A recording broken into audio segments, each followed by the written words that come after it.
কাক হচ্ছে পৃথিবীর একমাত্র পাখি যে কিনা ঈগলের পিঠে চড়ে ঘাড়ে ঠোকর মেরে মেরে তাকে বিরক্ত করার দুঃসাহস দেখায়।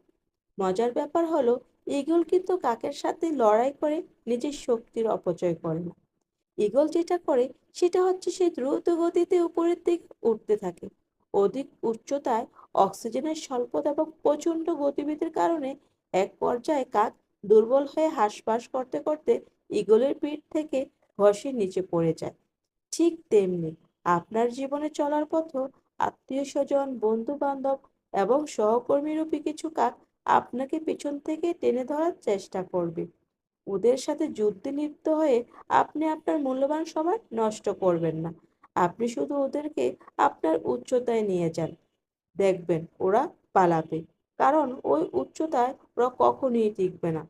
ওখানে পৌঁছানোর যোগ্যতা ওরা কখনোই রাখে না। সমালোচনা আসল জবাব উচ্চতায়। ধন্যবাদ সবাইকে।